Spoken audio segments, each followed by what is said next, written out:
Wonder what the hidden gem at GNC is. That would be HMB. Let me be the judge of that. What is HMB?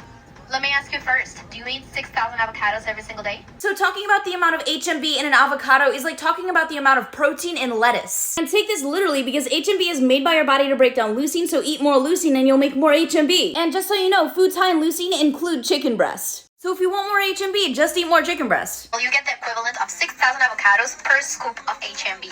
Top athletes and bodybuilders take. Back to the chicken breast comparison, you will get more leucine and therefore more HMB from chicken breast than an avocado. While I don't personally advocate for these supplements, alongside the pin and the peach, this is what Chris Bumstead takes. I don't see no HMB. There's actually two benefits to HMB. Number one, it prevents your muscle from breaking down. So all that time and effort that you put in building lean muscle mass, you'll make sure to keep it. And number two, it supports muscle growth. So your muscles get nice and big. So the role of HMB in your body as it pertains to protein and growth is very generalized, so let me explain the issue with this. According to the literature, HMB enhances biological pathways that activate growth, like mTOR, which builds proteins. But the proteins that we build through mTOR don't just help us build muscle. And that's because we also use proteins to digest food, repair injuries, and fight off infections. And activating growth in our bodies don't just mean bigger muscles, it also means thicker bones or longer hair. And trust me, your body has 1,000,001 other priorities than building muscle. So slightly activating growth by enhancing mTOR isn't necessarily going to give you anabolic gains. And the studies in scientific literature agree with me. Not only are studies on HMB overall pretty 50-50 on whether HMB even provides an effect from supplementation, but even if I cherry-picked studies to try and prove that HMB provided benefit, I would be faced with a bunch of studies with a lot of flaws. Most studies that found benefit were done on untrained lifters that were susceptible to newbie gains, or they were simultaneously taking creatine, which has already been proven to provide benefit. So any benefits observed from that study were probably due to the creatine and not the HMB. Basically, HMB is quite literally BCAA's big old brother. If you want to try an actually scientifically backed ingredient, which I did all the research for myself, then please go ahead and buy my pre-workout. But if you're really bent on your HMB, then why don't you just get whey protein or chicken breast or really anything that has leucine in it?